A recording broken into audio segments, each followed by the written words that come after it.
2025 March മാസം 5-ാം തീയതി ഉത്തർപ്രദേശ് ഔരയിലെ ദിവ്യാപൂർ എന്ന സ്ഥലം. അവിടെ 25 വയസ്സുള്ള ദിലീപ് യാദവ് എന്ന യുവാവ് 22 വയസ്സുള്ള പ്രഗതി എന്ന പെൺകുട്ടിയെ വിവാഹം കഴിച്ചു.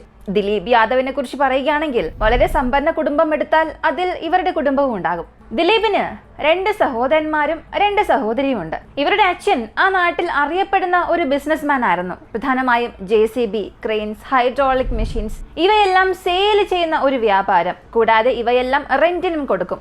ഒരു 4-5 ജില്ലകളിലായി ഇവരുടെ വ്യാപാരം ഇങ്ങനെ വ്യാപിച്ചു കിടക്കുകയാണ്. അതുകൊണ്ട് തന്നെ ആ കുടുംബത്തിന് അത്രയേറെ ഒരു നിലയും വിലയും ആ ഒരു നാട്ടിലുണ്ടായിരുന്നു. അവരുടേതും ഒരു ജോയിന്റ് ഫാമിലി ആയിരുന്നു. അങ്ങനെ ആ കുടുംബത്തിലെ ദിലീപ് യാദവ് എന്ന യുവാവിന് മാർച്ച് മാസം 5-ാം തീയതി വിവാഹം നടന്നു.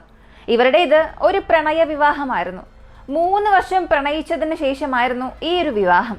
വിവാഹത്തിന് ശേഷം മാർച്ച് മാസം 10-ാം തീയതി ഹോളി ആയതിനാൽ പ്രഗതി തന്റെ സ്വന്തം വീട്ടിലേക്ക് പോകുന്നു. മാർച്ച് മാസം 12-ാം തീയതി അമ്മയുടെ വീട്ടിൽ നിന്നും തിരികെ ഭർത്താവിന്റെ വീട്ടിലേക്ക് വരുന്നു. ഇങ്ങനെ വിവാഹം കഴിഞ്ഞ ആദ്യ ദിവസങ്ങളിൽ രണ്ടുപേരും വളരെ സന്തോഷത്തോടു കൂടിയായിരുന്നു ഉണ്ടായിരുന്നത്. ദിലീപ് യാദവ് തന്റെ ബിസിനസ് ആവശ്യങ്ങൾക്കായി പല സ്ഥലങ്ങളിൽ പോയി വരും. അങ്ങനെ പോകുമ്പോൾ അവിടെ തന്നെ ഒരു ഹോട്ടലെടുത്ത് താമസിക്കുകയും ചെയ്യും. അങ്ങനെ മാർച്ച് മാസം 19-ാം തീയതി ഖനൂജ് എന്ന പ്രദേശത്ത് ഗവൺമെന്റ് പാലം പണിയുന്ന സ്ഥലത്ത് ഇവരുടെ ക്രെയിൻസ് ആയിരുന്നു ഉപയോഗിച്ചുകൊണ്ടിരുന്നത്. അതിനൊന്ന് ഓപ്പറേറ്റ് ചെയ്യാനും അല്ലെങ്കിൽ മോണിറ്റർ ചെയ്യാനും ദിലീപ് ഈ ഖനൂജ് എന്ന സ്ഥലത്തേക്ക് പോകുന്നു. അവിടെ ഈ ജോലിക്കിടയിലും ഭാര്യയെ വിളിച്ച് സംസാരിക്കാൻ അദ്ദേഹം മറന്നിട്ടേ ഇല്ല. അങ്ങനെ മാർച്ച് മാസം 19-ാം തീയതി അന്നത്തെ ദിവസം തന്നെ തന്റെ ജോലികളെല്ലാം അവസാനിപ്പിച്ചിട്ട് താൻ റൂമെടുത്ത ഹോട്ടലിൽ ഭക്ഷണം കഴിക്കാനായി പോകുന്നു. ആ സമയത്ത് മൂത്ത ജ്യേഷ്ഠനായ സന്ദീപിന് ഫോൺ ചെയ്തിട്ട് ഒരു കാർ എവിടെയോ കുടുങ്ങിക്കിടക്കുകയാണ്, 2 പേർ വന്ന് എന്നെ സഹായത്തിനായി വിളിച്ചു. അവർ ഒരു 2 വീലറിലാണ് വന്നത്. ഞാൻ അവരുടെ കൂടെ പോയി അതെന്താണെന്ന് ഒന്ന് നോക്കിയിട്ട് വരാം. ചേട്ടനായ സന്ദീപിനോട് പറഞ്ഞിട്ട് ദിലീപ് അങ്ങനെ പോകുന്നു. പക്ഷെ അത് ദിലീപിന്റെ അവസാന വാക്കുകളാണെന്ന് ജ്യേഷ്ഠന് ആ സമയം അറിയില്ലായിരുന്നു. ഒരു 2-3 മണിയായിട്ടും അനുജന്റെ പക്കൽ നിന്നും യാതൊരു കോളും വന്നില്ല എന്ന് ചിന്തിച്ച് സന്ദീപ് ഉടൻ തന്നെ ദിലീപിനെ ഫോൺ ചെയ്ത് നോക്കി. റിംഗ് ആകുന്നുണ്ട്, കോൾ അറ്റൻഡ് ആകുന്നില്ല. വീണ്ടും ഫോൺ ചെയ്ത് നോക്കി. കോൾ എടുത്ത് സഹോദരൻ സംസാരിക്കുമെന്ന് പ്രതീക്ഷിച്ചു കൊണ്ടിരുന്ന സന്ദീപിന് വലിയൊരു ഞെട്ടലായിരുന്നു ഉണ്ടായത്. അന്നത്തെ ദിവസം ആ ഫോൺ കോൾ അറ്റൻഡ് ചെയ്ത് സംസാരിച്ചത് ഒരു പോലീസ് ഓഫീസർ ആയിരുന്നു. അദ്ദേഹം പറഞ്ഞത് CSI എന്ന തൊട്ടടുത്ത ഒരു ആശുപത്രിയിലേക്ക് വരണം, അവിടെ വന്നിട്ട് ബാക്കി കാര്യങ്ങൾ പറയാം, പെട്ടെന്ന് തന്നെ വരണമെന്ന് ആവശ്യപ്പെട്ടു. ഭയന്നു പോയ സന്ദീപ് വളരെ വേഗത്തിൽ ആ ആശുപത്രിയിലെത്തി. അപ്പോഴാണ് സഹോദരൻ ICUവിൽ എമർജൻസി വാർഡിൽ കിടക്കുന്നത് സന്ദീപ് കാണുന്നത്. അദ്ദേഹത്തിന് അത് വിശ്വസിക്കാനേ സാധിച്ചില്ല. എന്ത് പറ്റിയെന്നും അറിയില്ല. പോലീസിനോട് ചോദിച്ചപ്പോൾ നിങ്ങളുടെ സഹോദരൻ താമസിക്കുന്ന ഹോട്ടലിൽ നിന്നും 7 കിലോമീറ്റർ അകലെയുള്ള ഒരു വയൽ പ്രദേശത്ത് രക്തം വാർന്ന് കിടക്കുകയായിരുന്നു. അതുവഴി പോയ പ്രദേശവാസികളായിരുന്നു വിവരം ഞങ്ങളെ അറിയിച്ചത്. അപ്പോൾ തന്നെ ഞങ്ങൾ ആശുപത്രിയിലും എത്തിച്ചു. എന്ത് സംഭവിച്ചു എന്നറിയില്ല. ഡോക്ടർ റിപ്പോർട്ട് തന്നാൽ മാത്രമേ എന്തെങ്കിലും പറയാൻ സാധിക്കൂവെന്നും പറഞ്ഞു. തുടക്കത്തിൽ പോലീസുകാർക്കും ദിലീപിനെ ആ ഒരു അവസ്ഥയിൽ കണ്ടെത്തിയ സമീപവാസികളും വിചാരിച്ചത് ഒരുപക്ഷെ അയാൾക്ക് എന്തെങ്കിലും അപകടം സംഭവിച്ചിട്ടുണ്ടാകുമെന്നാണ്. പക്ഷേ അത് സത്യത്തിൽ അപകടമാണോ ഇല്ലയോ എന്നുള്ളത് മെഡിക്കൽ റിപ്പോർട്ട് വന്നു കഴിഞ്ഞാൽ മാത്രമേ മനസ്സിലാവുകയുള്ളൂ. അന്ന് അദ്ദേഹത്തിന് എന്താണ് സംഭവിച്ചത്, സത്യത്തിൽ അന്ന് ദിലീപിന് എന്ത് സംഭവിച്ചു എന്നുള്ള കാരണം കേട്ടാൽ നിങ്ങൾക്ക് പോലും അത് വിശ്വസിക്കാനാകില്ല. കഴിഞ്ഞ മാസം ഉത്തർപ്രദേശിൽ വളരെ ചർച്ചാവിഷയമായ ക്രൂരമായ അതിൽ മോശമായ ഒരു സംഭവത്തെക്കുറിച്ചാണ് നമ്മളിന്ന് ഈ വീഡിയോയിലൂടെ അറിയാൻ പോകുന്നത്.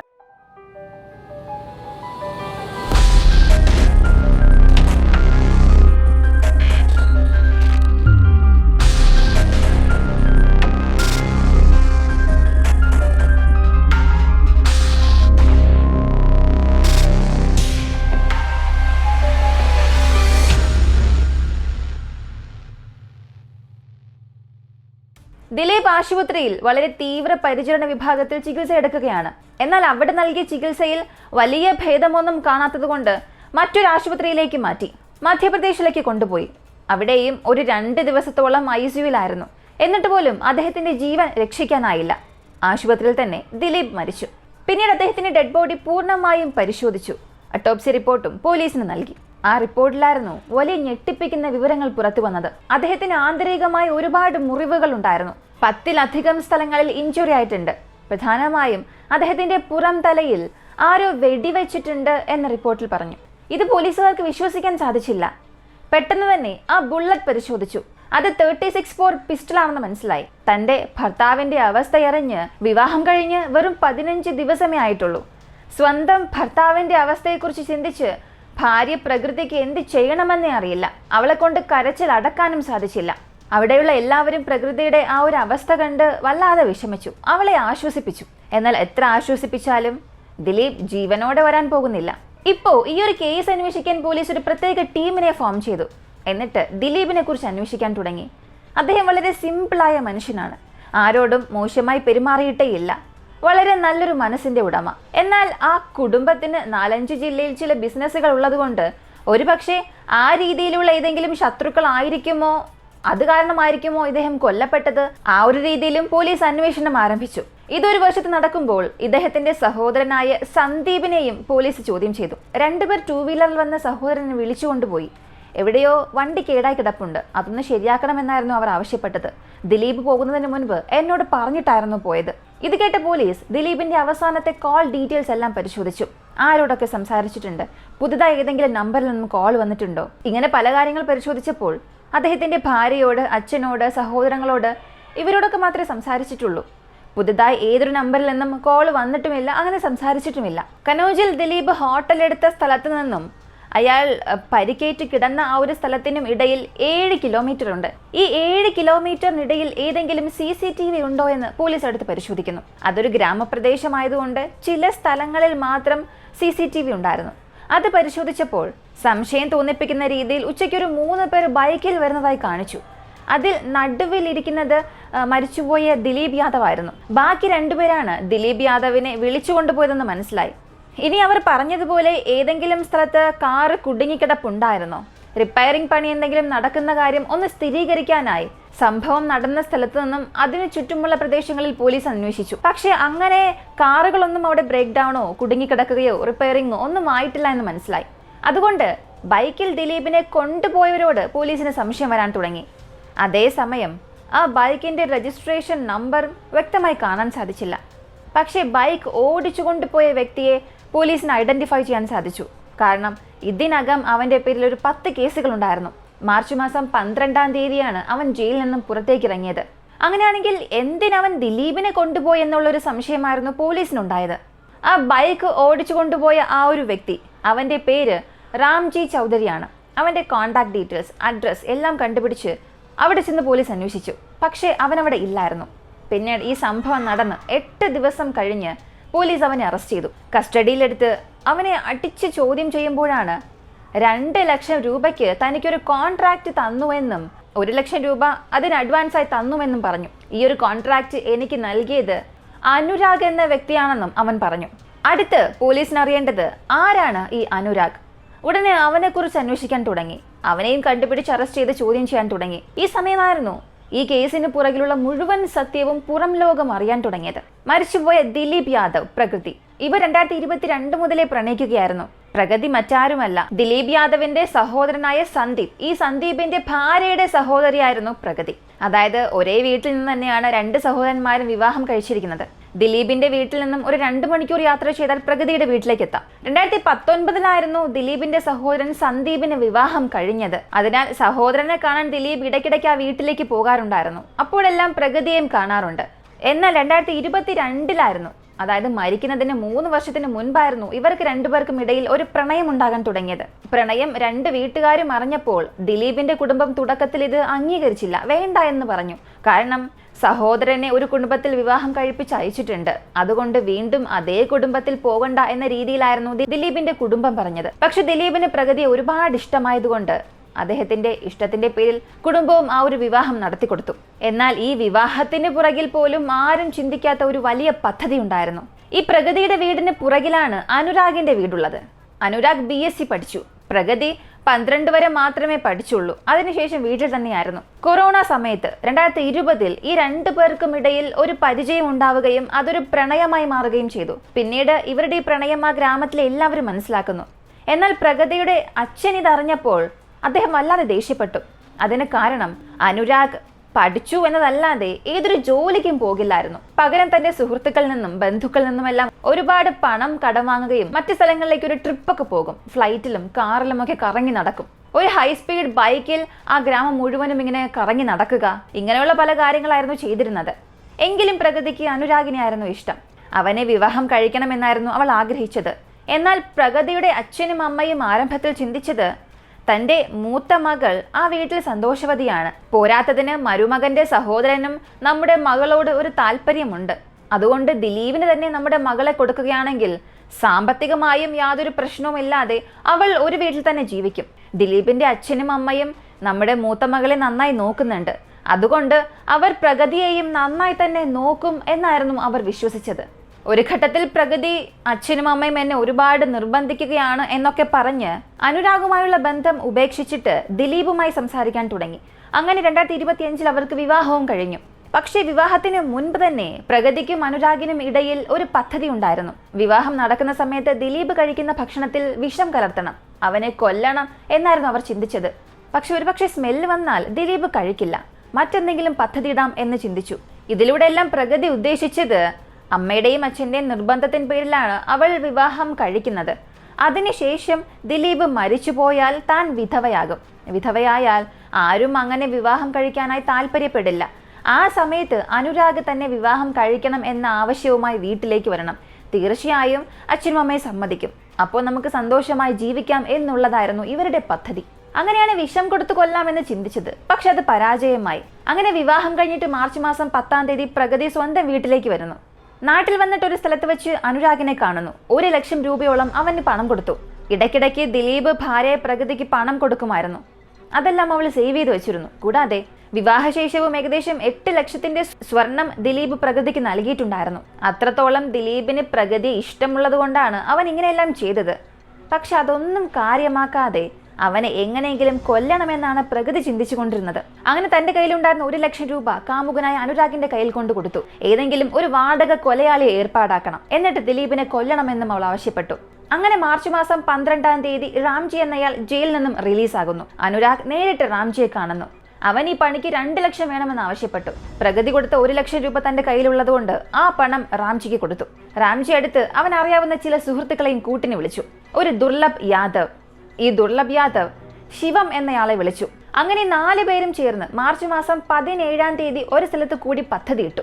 ഞാൻ എന്റെ ആന്റിയെ കണ്ടിട്ട് വരാമെന്ന് വീട്ടിൽ കള്ളം പറഞ്ഞിട്ട് പ്രകൃതിയും അവരുടെ അടുത്തേക്ക് വരുന്നു.